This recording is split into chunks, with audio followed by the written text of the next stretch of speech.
A blessed evening to everyone, to our fellow worshipers online through this live streaming and those in other parts of the world.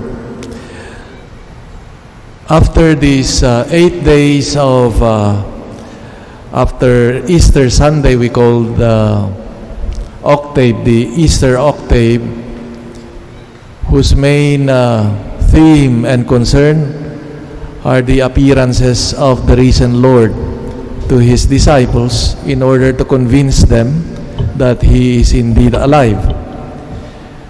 After that, we have the readings that would like to deepen the meaning of this event in the life of the disciples, in the life of the believers.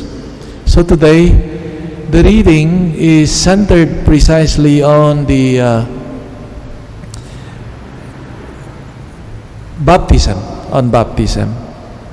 It retakes this theme of baptism, especially in the context of the conversation of Jesus between Jesus and Nicodemus before His passion.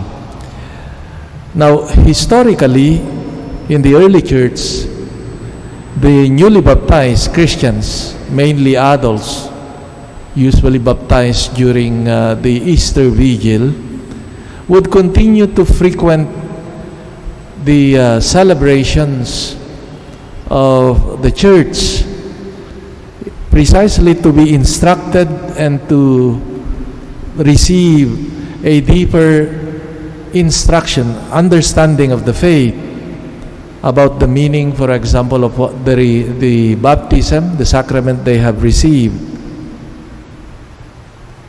Unlike today, you have to get the pre-baptismal catechesis of parents, mga ninong at ninang, before they can baptize.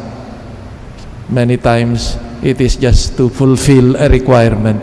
But in the early church, no, they received the baptism and they would continue to frequent and attend catechesis in order to have a better grasp of the meaning of the sacrament of this grace they have received. No?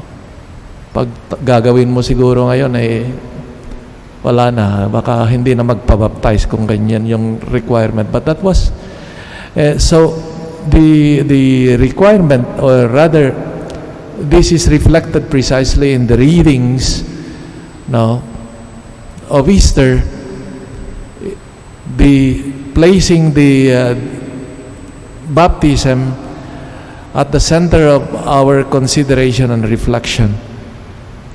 Theologically, baptism is proposed for our consideration and reflection because it is in baptism that we share what Jesus had achieved with His passion, death, and resurrection. Usually the question is, how can we gain and that grace that Jesus achieved for us, and how can we participate in that? And that is one of the means precisely instituted by Christ, by the church, in order for us that what Jesus achieved and gained through His death and resurrection is shared by those who believe in Him. So we may say then that baptism is the concretization in the life of Christians what was achieved by Jesus with His passion, death, and resurrection. And, or to put it in another way, that unique experience of Christ dying and rising again, whose fruit is our salvation, is made concrete is realized also in our lives as followers. As you would have noticed already, many of the scripture readings regarding baptism, especially in the writings of Paul, that it is, when he talks about baptism, it is sharing in the death and resurrection of Christ. So when one is baptized, one goes through the experience of Jesus' dying and rising.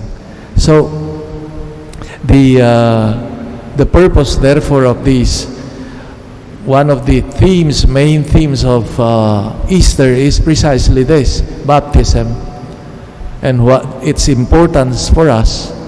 Now, as I've said, it is the concretization of that salvation gained for us now by Jesus, by participating in the sacrament of baptism. In the gospel today, we find the conversation of Jesus and Nicodemus, and at the center of this conversation is that of the issue of being born from above, being born again now.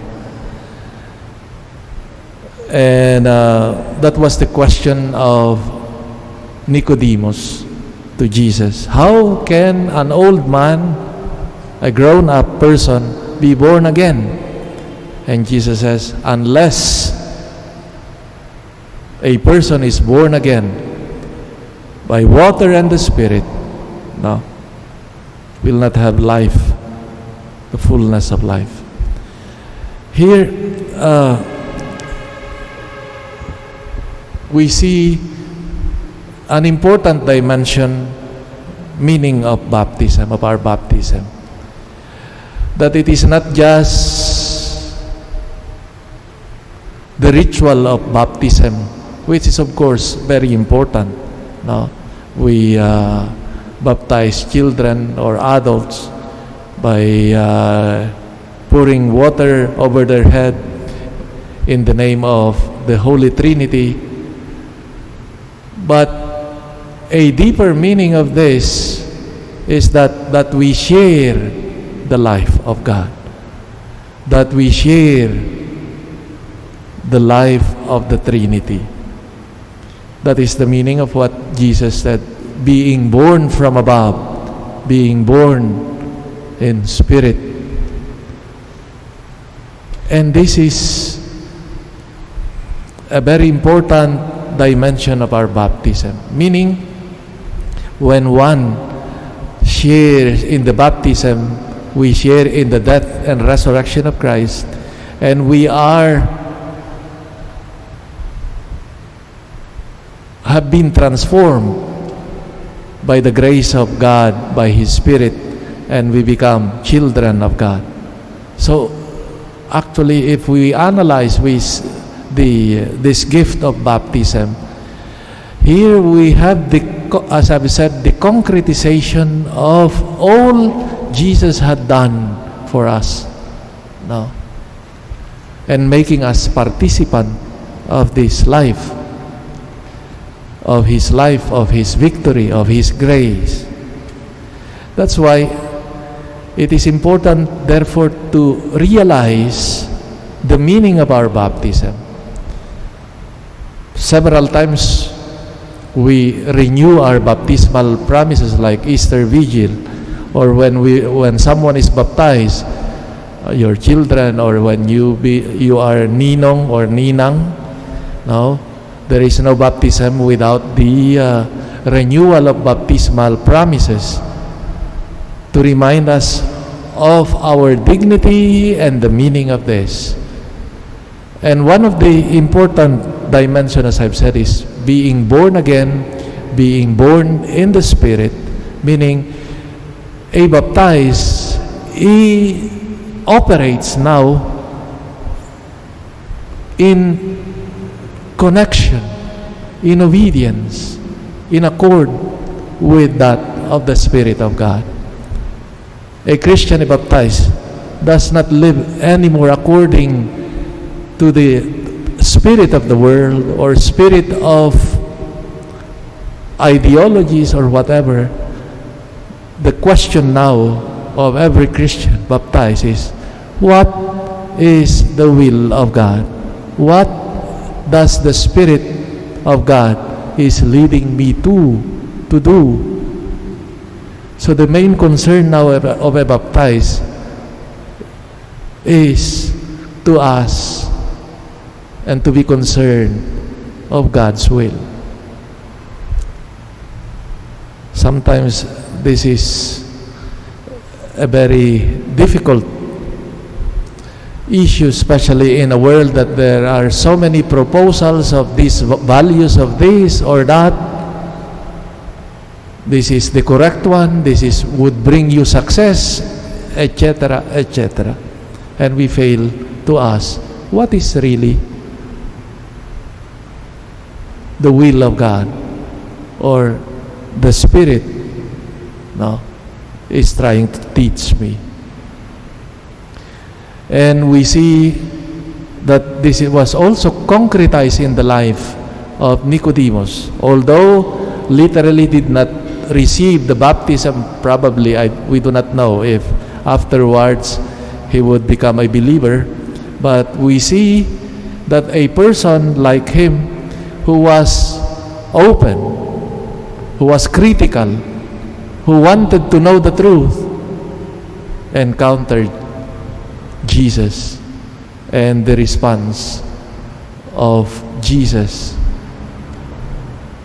Probably this is the quality, or rather what this Nicodemus is trying to, that we can learn from Nicodemus rather, is precisely this. The characteristic of Nicodemus of being open, obedient, critical. He did not just follow the dictates of his colleagues, the Pharisees, but he was critical. He was searching for the truth. He was not like the rest who just followed without even thinking critically. It's unfortunate that Christians, people today who are supposed to be intelligent, are being led without even thinking if what they are thinking and following is indeed doing what is correct and right. And this is what we can learn from him. And this is the characteristic supposed to be of every Christian. The openness, the docility, but at the same time the capacity to discern what is good and what is evil, what is appropriate and what is not, and courageous enough to stand for that. Hindi parang yung mga kalabaw na may tali ay kung saan kahit bubulahin ka na o ito ay ipaglalaban pa rin at makipagpatayan pa rin, makipagbangayan pa rin. Alam na nga na maling-mali. No? It is so unfortunate. We are more intelligent, I think. And God has given us the intelligence. Of course, we need to have the goodwill to learn and to discern and to have the courage to say no to what is wrong, to what is evil, and stand for the truth. Even it implies suffering, as Jesus and the disciples experienced. This is what it means to be baptized. Baptism ay hindi lang laro-laro. It implies so many things. In fact, it orients us. The basic orientation of our life we find given in baptism. Dear friends, as we continue to celebrate with joy the victory of Christ over sin and death with His resurrection, we are also blessed. We are also joyful for having been made partakers of this life, of this grace of new life, but also given with this responsibility to live according to the Spirit of God and not according to the spirit of the world. The spirit of openness to God, the spirit of obedience, the spirit of discernment, to know, to discern what is good and what is bad, and the spirit of courage to stand for it. This is part of being baptized.